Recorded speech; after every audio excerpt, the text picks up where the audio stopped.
Et recevoir notre invité, Jean-Bertrand Mand, anciennement porte-parole du candidat Cabral Libye lors de sa campagne à la présidentielle 2025 au Cameroun. Mais désormais, les deux sont à couteau tiré. Jean-Bertrand Mand, vous avez ouvert les hostilités en accusant Cabral Libye d'avoir empoché 1 milliard pour ne pas reconnaître la victoire de Issa Chiroma Bakary. Jusqu'ici, ils étaient calmes. Ils vous ont traité de fous. Certains de vos camarades sont même venus sur notre antenne dire que vous étiez interné à l'asile de l'hôpital à Kentini. Et ce même matin, Dieu merci, nous avons pu vous avoir. Un démenti a été fait puisque vous étiez au niveau du parcours Vita. Alors, ils vous ont traité de malade mental, mais aujourd'hui, c'est le même parti qui vient porter plainte. Comment avez-vous reçu avez-vous été déjà notifié de la plainte du PCRN? Non, pas encore, président Chop Chop. Tu vas m'excuser, j'ai un petit chat dans la gorge parce que je reviens du Septentrion et j'ai voyagé dans des conditions très difficiles parce que les routes de ce côté-là sont lamentables. Quand vous traversez Ngaoundéré-Garoua, si vous n'avez pas une santé de fer, vous ne pouvez pas vous lever. Il y a une poussière pas possible de ce côté. C'est le train de ces populations-là et il faut vraiment tirer un coup de chapeau. Mais commençons par là. Qu'est-ce qui vous a d'ailleurs amené dans le Septentrion?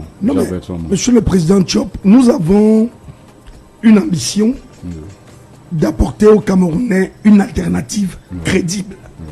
Nous avons lancé le mouvement Révolution Tranquille.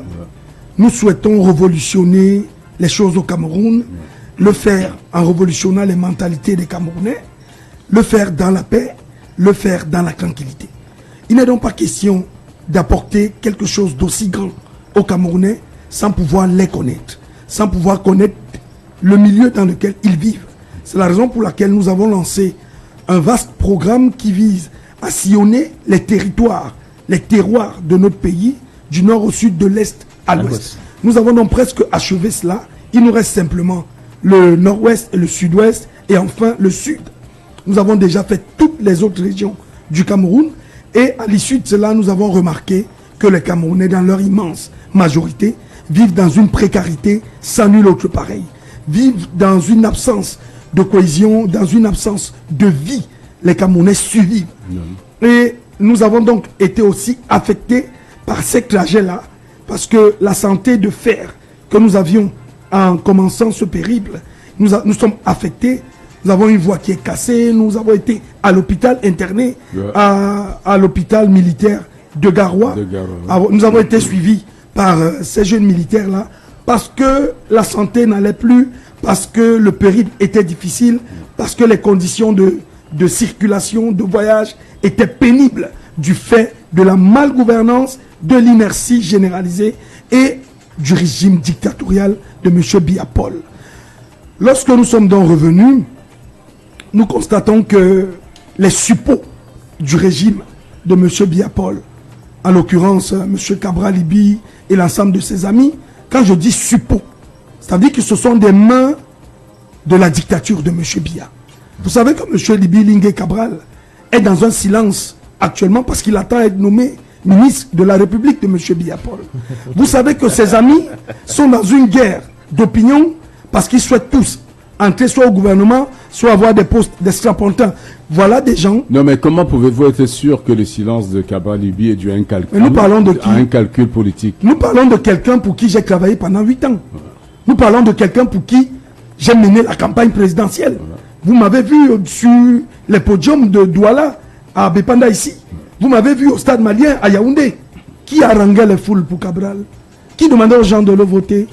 Qui distillait le programme politique de l'homme? Mais et qu'est-ce qui n'a pas marché après l'élection? Non, mais parce que j'ai affaire à un bandit.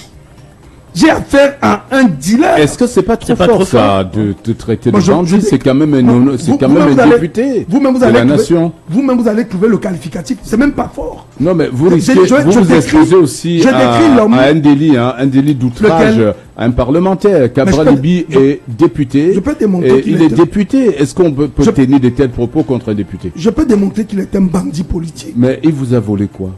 Cabral Libye me doit 45 millions de francs CFA. Sur quelle base? Sur la base de ce que j'ai un listing de OM que je lui ai fait depuis 2017 jusqu'à aujourd'hui, sur la base de ce que j'ai investi pour une alternance crédible au Cameroun sur sa personne, sur la base de ce que j'ai cru. Donc vous lui avez donné 45 000 francs à 45 millions. 45 millions au minimum. Au minimum, à travers les transferts Orange Money. On peut vérifier? Je peux le prouver. Voilà. Et d'où vient cet argent, Jacques Bertrand? Depuis 12 ans au moins, je suis chef d'entreprise. Ouais. Depuis 12 ans, je travaille dans le secteur de la logistique et du transport aérien à Douala. J'ai 3 entreprises établies au Cameroun. Global Freight and Cargo qui est basé au Freight Aéroport à Douala. Majal Entertainment qui est basé à Yaoundé. Et c'était quoi le deal derrière? On en vient. Sport Espoir qui est basé à Garoua. Le deal, il était simple. Nous avions un gentleman agreement. Parce que l'homme dont on parle, quand je décris le banditisme dont il fait preuve, vous croyez que je suis en train de blaguer. Rappelez-vous que tous ceux avec qui il a traité jusqu'ici, il les a déçus. On s'est mis ensemble en 2017 avec un gentleman agreement. Monsieur Libi Lingué, vous travaillez, nous travaillons pour l'alternative crédible au Cameroun. À proposer aux Camerounais une autre vision, à proposer aux Camerounais un espoir, à proposer aux Camerounais la déchéance du président Paul Biya par les urnes, à proposer aux Camerounais l'alternative crédible. Vous êtes d'accord? Oui, je suis d'accord. Et c'était quoi la contrepartie? La contrepartie, c'est que je réussis à avoir un autre président. Je suis né en 87. J'ai 39 ans d'âge. Depuis que je suis né, je n'ai vu qu'un seul président de la République. Pour un homme sensé comme moi, ce n'est pas normal. Je ne peux pas vivre dans une société pareille. Personnellement, je n'ai plus faim depuis au moins 12 ans aujourd'hui. Mais est-ce que je dois me limiter à ça? Est-ce que je dois me contenter de mes avoirs et négliger les souffrances de mes concitoyens? En tout cas, tu dois penser aussi à ce que tous les Camerounais puissent brancher leur joie. Donc, alors, Jacques Bertrand, dans le deal, c'était juste le besoin d'alternance ou il y avait aussi une attente d'un certain poste ministériel au cas où ton candidat passait? Parce que mettre quand même 45 millions ou peut-être des marchés sûrs ou quoi, je ne comprends pas. Dans le cas de mes entreprises, je travaille même pas, je ne fais pas de marché public. Je travaille beaucoup plus avec des expatriés, principalement ceux de la République démocratique du Congo. Il y a plusieurs entreprises là-bas pour lesquelles je suis prestataire au Cameroun. Donc, je n'attends rien de l'État du Cameroun en ce qui concerne des avoirs pécuniaires. Rien. Je n'ai jamais voulu être ministre et je ne le serai d'ailleurs jamais. Je vous le dis aujourd'hui. Sur votre plateau, enregistrez ce que je vous dis là. Je milite pour une justice sociale. Je milite pour l'équité. Je milite pour le respect des droits de l'homme. Je milite pour la justice sociale. Parce que je suis venu sur votre plateau ici il y a quelques semaines et je vous ai dit que moi personnellement j'ai un problème. J'ai un problème avec les institutions camerounaises. J'ai un problème avec l'université au Cameroun. J'ai un problème avec le ministre de l'enseignement supérieur, Jacques Famendongo, qui m'a renvoyé il y a 17 ans des universités camerounaises de manière injuste, alors que je m'étais fait agresser sexuellement par un de ses collègues. Il a soutenu ça, il a cautionné ça. Ils m'ont renvoyé alors que j'étais major de ma promotion de la première en 3e année. Et à propos même, vous avez été convoqué à la police judiciaire. Ce que j'ai fait comme déclaration sur votre plateau, vous êtes journaliste. J'espère que vous avez mené des investigations et on vous a dit que tout ce que j'ai dit sur mon parcours à l'université était vrai. J'aimerais que vous le disiez d'abord au Cameroun. Vous aviez été à l'université, votre parcours ne se conteste pas parce que vos anciens camarades ont... Mais par contre, la plainte qui a été déposée contre vous à la PJ, vous avez été convoqué à la PJ par le... Je pense... Justement, c'est parfait. Il fallait définir... Je vous dis exactement ce qui s'est passé. Je suis dans mon bureau au Freight Aéroport dans lequel j'officie tous les jours. Je reçois une plainte, une convocation qui est signée de l'officier de police Modèle Moukanjo. Modèle Moukanjo, monsieur Chop, ouvrez bien vos oreilles. Est mon camarade de classe d'université. Nous sommes entrés à l'université le même jour. Nous avons fait le même banc de la première en 3e année. Modèle Moukanjo est officier de police 2e grade en service à la PJ de Douala. Écoutez la mafia. Modèle Moukanjo a signé une convocation qui me demandait de me présenter à la police judiciaire de Bounandjo. 3 semaines, non, 1 semaine après. Parce que j'avais déjà programmé mon départ pour le Septentrion. Je décide donc d'aller à la police judiciaire à Bounandjo le même jour, avec la convocation à main. je me présente dans le bureau de Modèle Mukanjo, qui officie au service des enquêtes criminelles à la PJ. Je présente un Modèle Mukanjo, officier de police, 2e grade, la convocation, qui porte sa signature et mon nom.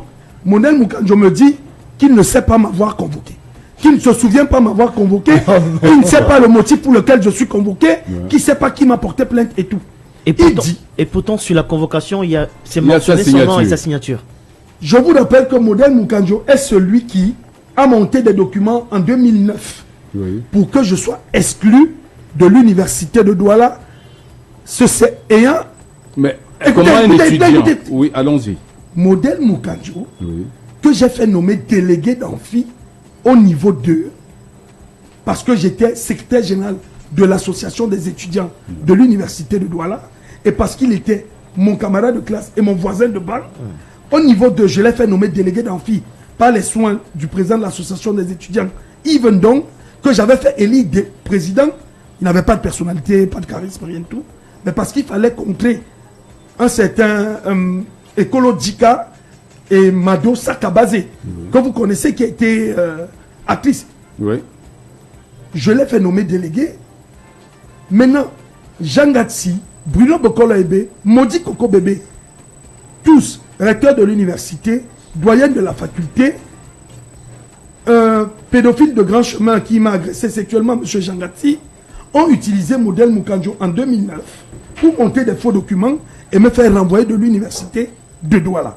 Modèle Mukanjo, en 2026, revient sur la scène, signe une convocation qui me demande de me présenter à la PJ, étant convoqué par je ne sais qui, sur je ne sais le motif. J'arrive à la PJ, Modèle Mukanjo, devant moi, étant tremblant, voulant pisser même sur sa culotte, n'arrive pas à me dire qui est celui qui m'a porté plainte, qui a signé la... Il dit qu'il ne sait pas qui a signé la convocation. Non, il dit qu'il a signé la convocation, mais qu'il ne se rappelle plus de mon nom. Qu'en fait, il a signé la convocation et qu'il a bien écrit mon nom, mais il ne savait pas que c'était moi. C'est pas facile. Incroyable. Est-ce qu'ils ont au moins sorti la plainte à base de la... Modèle Mukanjo, je lui dis donc, ok, puisque tu reconnais avoir signé la convocation, sors-moi donc la plainte et ensemble nous voyons qui a porté plainte et quel est le motif. Modèle Mukanjo me dit que il a donné cette plainte à sa collaboratrice qui n'est pas là aujourd'hui et qui ne sera pas là, il ne sait dans combien de jours elle sera là. Elle est inspecteur de police et que voilà même d'ailleurs son bureau là à côté et qu'elle est partie parce qu'elle est malade, il ne sait pas dans combien de jours elle va revenir. Je dis donc à Modèle Mukanjo que mon jeune homme, je vois que tu es un policier de la pacotille, moi je vais aller rencontrer le DRPJ. C'est pas trop ça, insulter un fonctionnaire. Voilà un fonctionnaire de police qui a signé... Dans son bureau. Et tu es reparti libre? Non, attendez. Voilà un fonctionnaire de police qui vient de signer une convocation. On lui apporte la convocation. La convocation porte le nom de son plus vieil camarade de classe. Et il dit qu'il ne se souvient de rien. Donc il est donc amnésique. Un policier, donc officier de police judiciaire, qui est amnésique et occupe un poste aussi stratégique à la PJ de Douala. Et qui n'a pas tous ses sens, est une pacotille. Alors, sortons de là. Attendez, c'est très intéressant ce que je m'apprête à vous dire. Je sors de son bureau, je dis, ok, puisque tu n'as pas le charisme nécessaire pour gérer un certain nombre de choses, je m'avais rencontré le DRPJ. J'entre dans le bureau du DRPJ. Qui est le DRPJ? Commissaire divisionnaire Oumarou, qui vient d'être chassé de la PJ pour des histoires de drogue et de corruption. Il y a un autre dossier dans lequel on fera une autre émission. D'accord. J'arrive, je vois M. Oumarou, je lui dis, voilà une convocation signée par votre élément. Voilà, je suis convoqué, mais je ne sais pas pourquoi et tout. Oumarou, commissaire divisionnaire de son état, dit qu'il ne connaît pas qui est Modèle Mukanjo, que Modèle Mukanjo, pour lui, ne travaille pas dans son commissariat. Incroyable. C'est pas vrai ça. Je prends donc la plainte, la convocation, je vais la remettre à Maître Alice Com. Non, avant d'aller la remettre à Maître Alice Com, je demande à Oumarou, commissaire divisionnaire de son état, qui est le responsable des enquêtes criminelles à la PJ. Voilà. Il me confie donc un de ses collaborateurs qui est commissaire de police. Je me rapproche de lui, je lui dis que, ok, puisque personne de vous ne connaît de quoi il s'agit sur cette plainte, sur cette convocation, moi j'ai un programme pour le septentrion demain. Je vous propose de rallonger la convocation pour 2 semaines. Dès que je reviens, on va faire la lumière tous ensemble sur cette question. Il écrit donc sur la convocation que la date est prorogée pour, c'est pas le 3 mars, quelque chose comme ça. Ok, je ressors de là. je pars voir avec Alice comme je lui donne, parce que c'est mon avocat, je lui remets la convocation, je lui dis, bon, moi, demain je suis avec les Camerounais du Nord, toi tu restes regarder cette affaire avec ces roublards de la pêche. Voilà.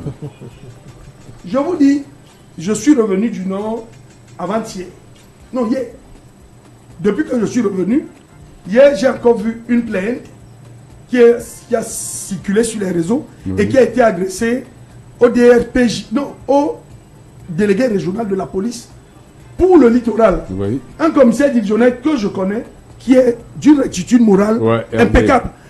Parce que quoi, ce commissaire divisionnaire-là, délégué régional de la police pour le littoral, je l'ai saisi il y a moins d'une semaine. Pourquoi? Parce qu'il y a une procédure à la PJ que j'ai initiée depuis 4 mois d'un monsieur qui est venu, il s'appelle monsieur Fouda Aïssi. Il est spécialiste en culture de poivre à Pendia. Il est venu dans mon entreprise depuis l'année dernière, en août. Il est venu prendre un crédit de 2 millions de francs pour l'exportation de ses fèves pour le Sénégal. Nous avons fait la prestation, le monsieur n'a pas payé. Jusqu'à aujourd'hui, il n'a pas payé. Je suis allé porter plainte à la PJ. Les enquêteurs de la PJ se sont assis sur la plainte.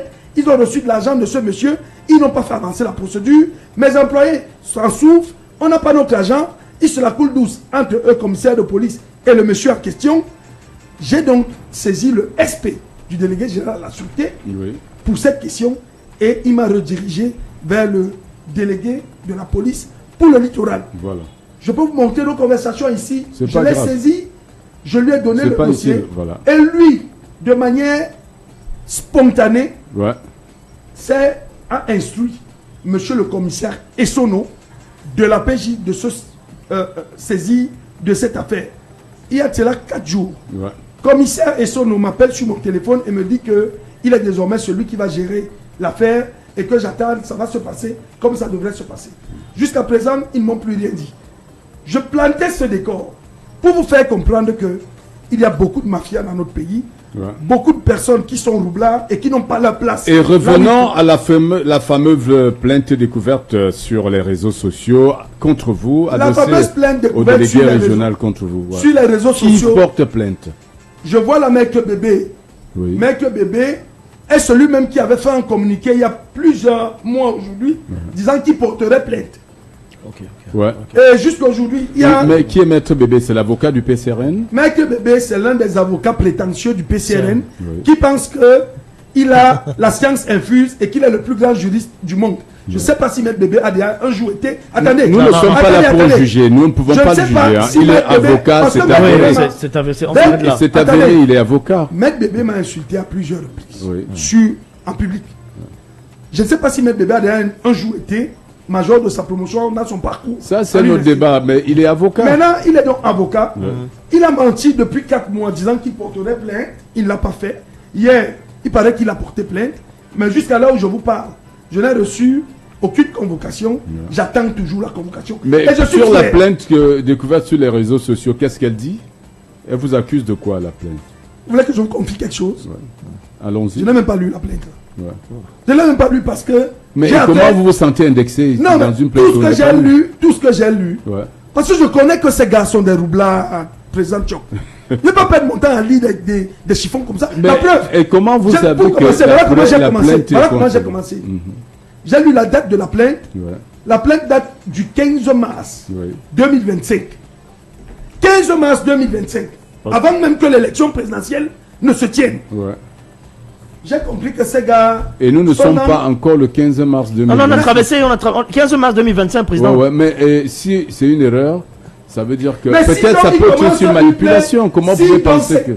Si donc ces gars, des juristes dont ils veulent se prévaloir, députés de la nation, un grand parti politique comme le PCRN, ne peut pas commencer une plainte par une date juste. Ça veut dire que tout ce qui est écrit sur la plainte là, moi un gars rigoureux, je ne peux pas lire ça. Je n'ai donc pas lu ça. J'attends que... on vient de me servir une convocation. Et là, je vais encore faire la même démarche que j'ai faite pour la première à la PJ. Aller me présenter. Et j'espère que cette fois-ci, j'aurai véritablement en face de moi des enquêteurs de la police judiciaire qui pourront m'écouter. Parce que j'aurai quoi à leur dire. Donc pour l'instant, la plainte date de 15 mars 2025. C'est pas moi qui le dis, vous avez vu la plainte? Je n'ai pas, la plainte. Ouvrez la plainte. Envoyez-la moi, Jacques Bertrand. Qui va vous l'envoyer? Est-ce que je marche avec des torchons? C'est un torchon. Alors comment savoir qu'on vous a porté plainte? Mais je dis, vous-même vous l'avez dit sur votre plateau parce que... Qu'on vous aurait porté plainte. Ça circulait sur les réseaux. Mais je dis, la plainte date du 13 mars 2025. Et si elle est avérée, cette plainte, je veux que cette plainte soit même avérée. Je veux qu'elle soit avérée parce que moi, j'ai voulu que je sois porté plainte par le PCRN, par Cabral Liby et par ses amis. Pourquoi? Parce que il faut dire aux yeux du monde que Cabral Liby est une déception en matière politique au Cameroun. Ça, c'est toi qui le dis. Je le dis. Pour moi. C'est pas tous les militants du PCRN qui le pensent. Ils ne le diront même pas. Ouais. Parce qu'ils sont, vous savez, il y a une gourou. Est-ce que c'est pas finalement une affaire personnelle entre Cabral Liby et Jacques Bertrand? Il s'agit d'une affaire plus que personnelle entre lui et moi. Ouais. Il s'agit d'une affaire personnelle. Qu'est-ce que nous ne savons pas? Qu'est-ce que nous ne savons pas? Vous ne savez par exemple pas que Cabral Liby se bat pour son ventre. Vous ne savez par exemple pas que Cabral Liby est un suppôt du régime de M. Biapol. Vous ne savez par exemple pas que Cabral Liby a distrait le peuple camerounais pendant des années. Vous ne savez par exemple pas... vous y avez contribué. Non, attendez. Vous ne savez par exemple pas que Cabral Liby a réussi à contribuer à détruire des leaders politiques comme Maurice Kamto. Vous ne savez par exemple pas que Cabral Liby fait partie de la machination qui a mis hors d'état de nuit une personne comme Anissé Ekane. Vous ne savez par exemple pas que Cabral Liby travaille pour le régime dictatorial de M. Biapol. Vous pouvez prouver tout cela? Ce n'est que ça que je veux. Qu'on me donne l'occasion de le prouver. Mais je suis en train de vous dire que j'attends que je sois porté plainte depuis. Et que j'attends ma convocation. Ouais. Et pourquoi vous ne faites pas, vous ne contre-attaquez pas pour supporter plainte? Moi j'ai porté plainte contre... C'est bien. Ouais. J'ai porté plainte contre l'un des bras séculiers de Cabral Liby, qui est Poutine le Lion. Il s'appelle Franck Messé. Pour avoir, dans un appel vidéo, dit qu'il va tuer mes enfants. Qu'il va me tuer mes enfants. Comme je sais qu'ils sont très sérieux, et qui sont dans la tuerie depuis. Rappelez-vous de Mirabel Lingom. Ces messieurs-là ont tué Mirabel Lingom en l'empoisonnant. Et mais ça ne vous a pas empêché d'aller battre campagne avec lui en octobre 2025. Alors comment vous savez que quelqu'un a tué? C'est quand même des affirmations dangereuses, ça, parce que vous affirmez que vous affirmez que ce monsieur a tué une dame, alors que la justice n'a rien dit jusqu'ici. Pourquoi la justice? Est-ce que c'est pas une affirmation dangereuse? C'est à moi que vous voulez faire le procès. Non, je ne fais pas la justice. Je dis depuis des mois que j'ai des éléments probants qui attestent que M. Liby Lingué et ses amis ont envoyé sous tombe Mirabel Lingom. Qu'est-ce que je dois faire? Pourquoi je ne suis pas convoqué dans une... Depuis combien de temps vous étiez au courant de cette information? Mais depuis que je suis au courant de ça, j'ai tout fait pour que je sois convoqué. Quand vous battiez campagne en octobre 2025, est-ce que vous étiez au courant de cette information? Quand je battais campagne pour Cabral Liby en octobre 2025, j'avais cette information. Mais attendez, j'ai pas fini. Oui. Attendez, j'avais cette information qui pour moi n'était pas encore avérée parce qu'il y avait une preuve qui manquait. Parce que celui qui m'a donné cette information. Qui vous a donné l'information? Christian Djok Congo, cadre du PCRN, secrétaire national aux affaires politiques du PCRN. Et c'est la même personne qui vous a accusé sur nos antennes, effectivement, que vous étiez hospitalisé à l'hôpital à Quintine de Douala. Alors que j'étais dans un véhicule au parcours Vita. Il était dans votre studio ici, il tenait... Non, il était au téléphone. Ok, il était en train de brailler et de mentir sur ma personne dans votre studio. Il le disait de manière péremptoire. Jacques Beckerman est interné à l'hôpital à Quintine au moment où l'on parle. C'est un fou. Alors que vous m'avez appelé... Savoir que votre leader a poussé sur terre une femme, a porté sur terre une femme et continuer à soutenir sa candidature, est-ce que ça ne fait pas de vous un complice? Un complice. Si ce meurtre et si cette histoire est avérée. Écoutez, je suis un juriste, un vrai. J'ai une déclaration de monsieur Liby, j'ai une déclaration de monsieur Christian Djok Congo, qui vient me dire que Poutine le Lion, mais c'est Franck, Jean-Louis Batoum, Julien Bapès, Clotaire Ndedjo ont fait ceci et ceci. Mais sa parole, en ce moment-là, n'est pas une parole d'évangile. je dois mener des investigations personnelles. Quel intérêt avait-il à te déclarer cela? Vous savez qui est Christian Diok? Christian Diok est le plus fidèle de mes petits frères dans le circuit du PCRL. C'est moi qui fais nommer Christian Diok délégué d'amphi à l'université de Douala. Oui, vous l'avez déjà mentionné. C'est moi qui le fais voter président de l'association des étudiants à l'université de Douala. Donc Christian Diok m'est redevable. Christian Diok fait partie des personnes que j'ai pistonnées depuis des années. Christian Diok, je l'ai construit, tout comme j'ai participé à construire Cabral Libye. Christian Diok, donc, est quelqu'un qui se... Vous êtes un faiseur de roi, alors. Parce que là, à l'université, vous avez porté... Vous finirez par comprendre qui je suis, président Chop. Vous finirez par comprendre que Jacques Famendongo, Bruno Bokola Ebe, Jean Gatsi, Modi Koko Bébé avaient intérêt, il y a 17 ans, à ce que je sois mort. Et ils n'ont pas réussi à le faire. D'accord. Vous comprenez? Voilà. Jordan a retrouvé la plainte? Oh, je pense que j'ai retrouvé la plainte, effectivement, qui date du 10 mars 2025, je pense bien. Une plainte qui date à monsieur le délégué régional de la Sûreté nationale du littoral Douala. Et je pense que la personne qui porte effectivement la plainte, c'est René Roger Bébé, avocat, qui est avocat. La plainte, c'est l'honorable Cabral Libye Lingué et autres contre Man Jacques Bertrand. Donc plainte contre Man Jacques Bertrand, monsieur le délégué régional. Le cabinet d'avocats Bébé vous adresse à vous et à l'ensemble de vos effectifs. C'est sincère complément pour l'action que vous avez menée dans le cadre de la sécurisation des personnes et de leurs biens dans le littoral, votre ressort de compétences. Par la même occasion et agissant en leur nom, les ci-après nommés l'honorable Cabral Libye Lingué, député à l'Assemblée nationale, membre du bureau de la dite Assemblée, président national du Parti camerounais pour la réconciliation nationale en abrégé PCRN, domicilié à Yaoundé, monsieur Batoum Jean-Louis, chef d'entreprise domicilié à Douala, Bassar, monsieur Messé France, Fritz, en service au port autonome de Douala,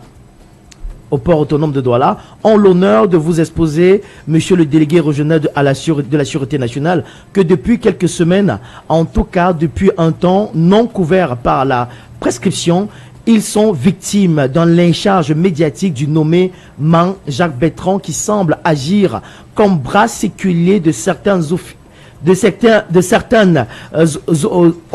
officines de l'ombre dont l'objectif est de ternir leur image et partant de celle du PCN, leur formation politique.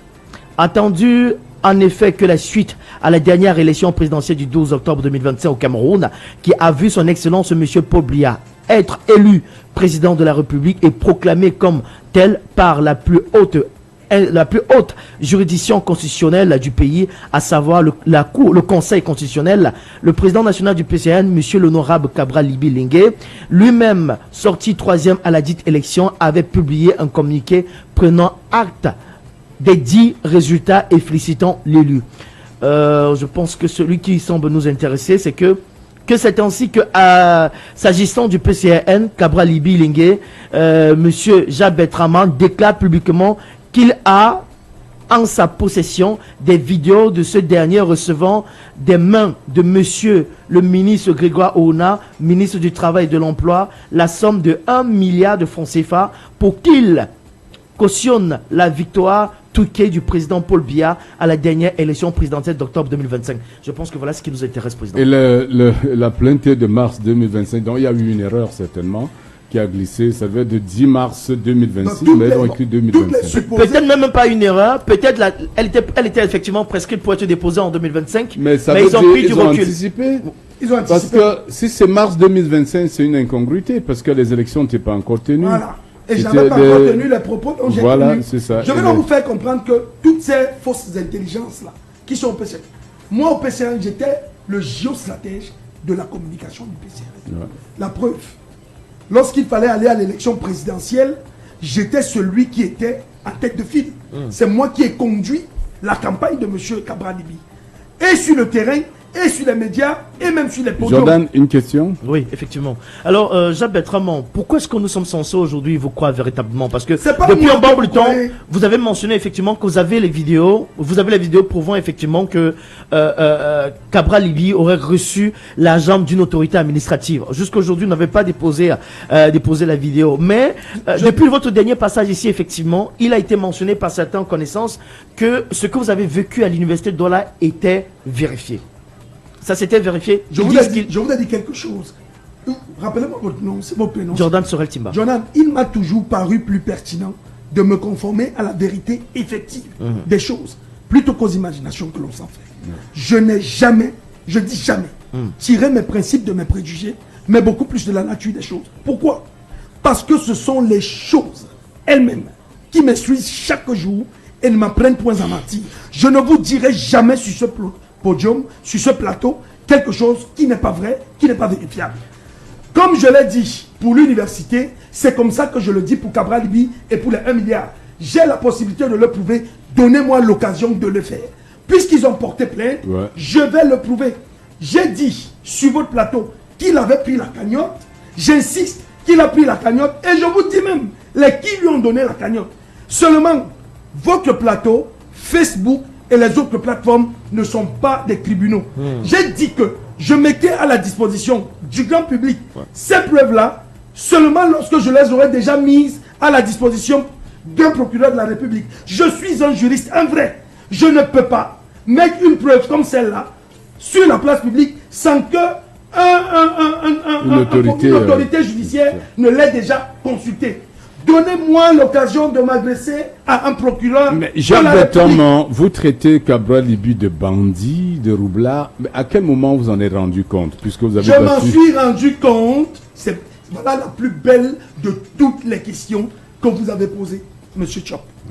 Je me suis rendu compte de la roublardise, du banditisme, du mensonge, de l'égocentrisme, de l'égoïsme, de la crépise de M. Libye Lingué le jour où il était 18h sur mon téléphone portable. J'ai reçu de manière anonyme la vidéo dans laquelle M. Libye Lingué Cabral est en train de discuter de la question de 1 milliard de francs avec des officiels de la République du Cameroun.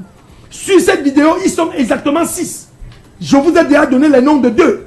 Est-ce que sur cette vidéo, on le voit prendre le pactole? Sur cette vidéo, et je suis cohérent, ils s'accordent sur le montant. Cette vidéo, il n'y a pas d'argent à l'intérieur, mais ces personnes discutent réellement du montant. Ils se sont accordés, M. Libye Lingué a validé. C'est largement suffisant pour que je comprenne que depuis 2017, j'ai été floué. Depuis 2017, j'ai été trompé. Depuis 2017, j'ai été abusé par un bandit. Est-ce que vous ne mettez pas votre propre vie en danger en faisant de telles affirmations? Vous savez depuis combien d'années ma vie est en danger? En prétendant détenir des preuves de Vous savez depuis combien de temps ma vie est en danger?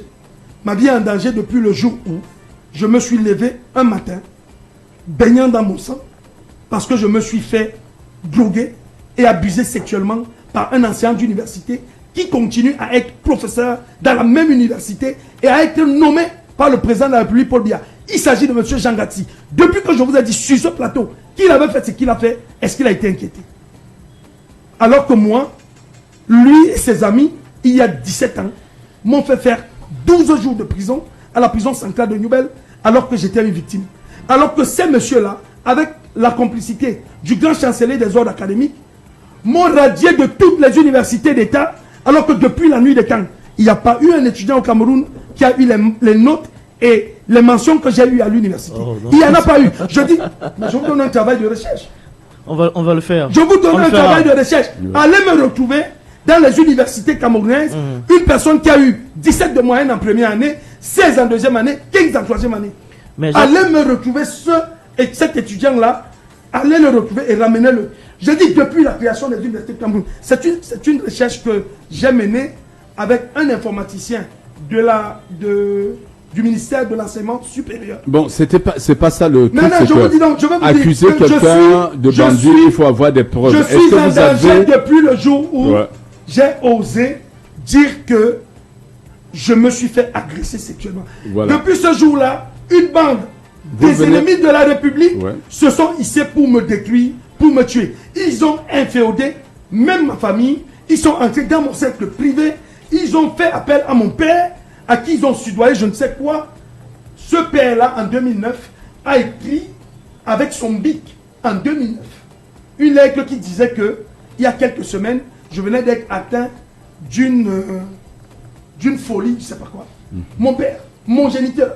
Et aujourd'hui, quel est l'état de tes relations avec ton papa? Non, comment est-ce que je peux flirter avec des sorciers de ce genre? Non, c'est quand même votre Écoutez, père. vous, Jean monsieur, Bertrand. C'est votre écoutez, père, quand même Jean votre Bertrand. père. Je vais vous dire quelque chose. Ça n'enlève à Mon rien père- qu'il soit votre, Ouais. qui demeure Mon votre père- père. Ouais. Mon père, Ouais. c'est mon père. Ouais. Je lui ai fait, et je peux vous montrer la capture d'écran, avant-hier, un dépôt de 20 000 francs parce qu'il m'a appelé et m'a dit qu'il était malade et qu'il n'avait personne pour le soutenir. Je lui ai fait ce dépôt-là. Tchao, avant de sortir de ce bureau, C'est il bien. s'appelle Billikman. Je vais vous montrer ce dépôt. Pour vous prouver que je reste dans ma posture de fils parce que j'ai été mis au monde par un homme. Bien sûr. Je l'aime, mais lui, il a posé des actes depuis des années qui visaient à me détruire. Et donc celui-là, je le considère comme je considère tous ceux qui se comportent mal comme des sorciers. Alors- Et c'est pas parce qu'il est mon père que je ne vais pas le dire. Comme je le dis pour Cabra Libi, c'est comme ça que je le dirai pour lui-même. Et c'est comme ça que je serai prêt à le dire pour vous-même, Chop, lorsque j'aurai la preuve que vous agissez contre les intérêts de la République. D'accord. Alors, Jean Bertrand, vous parlez tout à l'heure de l'université de Douala. Comment est-ce que vous êtes, vous restez un étudiant leader C'est pas dans moi le, qui le dis. ce dans sont le des domaine faits. du leadership des étudiants? Ce sont les faits. Ce sont les faits. Ok, d'accord. C'est vous qui le dites en tout cas. Non, c'est mais, pas mais, si vous le dites, c'est un affront. Si vous le dites, vous vous moquez de mon intelligence. non, non, je me moque pas de votre Étais-je intelligence. leader à Je n'ai pas- l'université de Douala? Ok, d'accord. Étais-je major de la première et troisième année? Ça, c'est à vous de nous, c'est nous qui sommes censés vous poser la Vous êtes question un journaliste. et que vous ne me répondez. Mais je l'ai dit, Je, sinon, je n'ai pas encore l'élément pour le Non, justifier. attendez, Allons celui qui a à mené votre l'enquête. question. Monsieur Chop, étais-je leader à l'université de Douala? Si, écoutez, vous venez de nous donner l'information. Voilà. Est-ce que vous n'avez pas mené des investigations sur Si, mes si, camarades si. de classe? On sait Qu'est-ce qu'ils vous ont également dit? que vous avez été un leader de mouvement étudiant. Hein. Effectivement. Ça, Est-ce c'est que j'ai été major de la incontestable. première et troisième année à l'université de Douala? Ça, il faut qu'on aille vérifier. Moi, je ne peux Mais, pas dire mais des quand choses même, que j'ai pas président, vérifiées, Jacques mais Bertrand. j'ai certains de vos camarades qui ont mentionné que vous étiez un élève très brillant. Ça, Un étudiant très brillant. oui, ça, je Ça, le, c'est- Ok, mais je le cela dis. devrait suffire pour que vous ne soyez pas en train de faire. La question des n'est même présupposés. pas votre leadership. Mais non. On n'a pas besoin de discuter. Voilà, c'est que- effectivement. Mon, Oui, mon problème, rapidement, à mon votre problème c'est que, question. déjà, Jacques Bertrand, quel est votre nouveau parti politique? Quel est le candidat que vous soutenez actuellement? Ça, c'est ma question. Le Et candidat, quoi? On est dans quelle élection? non, je dis, quel est le candidat? Vous rangez de quel parti aujourd'hui? Est-ce que vous avez un autre parti politique qui, avec qui vous combattez, vous faites ce combat, vous menez ce combat? C'est une belle question. Mais non. Déjà, je vais vous dire, dans mon combat, J'ai pas- dans mon combat, je vais poser le reste de la question. Dans mon combat, je n'ai pas forcément besoin des alliés. Hein. Parce que moi, je suis un homme de la vérité. Ouais. Et tout le monde ne veut pas la vérité. Donc, même dans ma famille, il y en a qui ne me parlent pas. Le groupe de famille du village, ils m'ont exclu dessus. Je m'en fous. Les bassas, certains qui sont mauvais, me font la guerre. Je m'en fous. Tant que je suis dans la vérité, je suis droit dans mes bottes. Je suis actuellement le secrétaire national à la communication du parti UPP, United People's Party, qui appartient à Amanga Kicha, qui est docteur et qui est d'ailleurs le président de la Chambre de commerce Canada-Afrique. Canada-Afrique, C'est ouais. votre ami et frère, M. Chop, vous le connaissez bien. Qui est un jeune qui, pour moi, agit de manière humaniste, qui a un parti politique qui est basé sur l'humanité. Le leitmotiv de ce parti-là, c'est servir pour gouverner et gouverner pour servir. Il m'a contacté depuis ma démission du PCRN. Il m'a demandé d'adhérer à son parti. Je lui ai demandé de me donner les éléments du parti, tout ça. Je les ai lus. Ça m'a convaincu. Je suis avec lui pour le moment. Mais lui-même, le jour où je me rends compte qu'il est d'un roublard, à la même minute, parce que je suis droit dans mes bottes, je m'écarte de lui. Donc il ne s'agit pas d'une histoire de personne. Il ne s'agit pas d'une histoire d'intérêt. La seule chose qui m'intéresse, c'est la logique de la crédibilité, c'est la logique de la justice, la logique de l'équité, la logique de la vérité. Je marche toujours selon le chemin de la droiture, de la vérité et de la justice. Et vous savez qui m'a appris ça? Non. On va vous surprendre. Monsieur le révérend Billik Mang Jean Calvin, qui est un pasteur dévoué depuis beaucoup d'années, Ton géniteur. mon géniteur, Ouais. qui est l'un des plus grands pasteurs qu'il y a au Cameroun. Et vous l'accusez de s'être fait soudoyer pour Regardez vous donc, régner. le contraste qu'il y a entre un homme Ouais. qui marche d'ailleurs pieds nus de par sa piété qui marche pieds nus depuis au moins 25 ans, parce que dans son église et ses obédiences, il est un déchaussé. Donc il a consacré toute sa vie, selon lui, à Dieu, et qu'il a dévoué son existence à Dieu. C'est donc en fait un fanatique de Jésus-Christ et de Dieu. Lui, il m'a enseigné à croire en Dieu. Moi, j'ai gardé l'enseignement depuis que je suis tout petit. Je l'ai gardé et je l'ai ancré à moi. Je suis donc un enfant de Dieu. Et s'il y a parce que je suis un enfant de sortir. Dieu, Dieu dit dans sa parole, dans la Bible, je vous ai donné le pouvoir de marcher sur les serpents, les scorpions, sur toute la puissance de l'ennemi, et rien ne vous arrivera. Je n'ai peur ni de Cabral Libi et de ses petits amis bandits et assassins, ni de M. Biapol qui est un dictateur notoire, qui est dans la dictature reptilienne, dans le totalitarisme et dans la malgouvernance accrue. Je n'ai peur ni des autorités judiciaires au Cameroun. Est-ce que vous allez répondre à la plainte ni des mauvais bassards qui pensent que parce que je suis bassard, je suis obligé de soutenir la fourberie, le mensonge et le banditisme de M. Libi Lingué. Je n'ai peur de personne au Cameroun, encore moins dans le monde, parce que je suis une créature de Dieu et il est le seul en qui je suis assujetti. Merci Jean-Bertrand Mon pour votre disponibilité ce matin. Votre question, on aurait la voulu dernière poursuivre. était, est-ce que je serai... Vous allez répondre à la convocation, en fait, à la Comme plainte. à toutes les convocations qui me seront décernées par toute autorité, je dis toute autorité, même le plus petit policier de la République du Cameroun, lorsqu'il reçoit une plainte et qu'il me sert une convocation, à la minute, je suis présent. Parce que je ne me reproche de rien, je ne suis peut-être pas un homme parfait, mais je suis droit dans mes bottes. Cabral Libi ne me fait pas peur, et cette plainte-ci démontrera la roubladise dans laquelle il est et détruira la personne politique qu'il pense être. Parce qu'il est un bandit, et les bandits doivent se retrouver en prison. Merci Jean-Bertrand Mon, ce sont tes mots, et on se dit à très bientôt, on suivra bien l'évolution de l'affaire, et merci encore à nos auditeurs pour leur fidélité. Il est...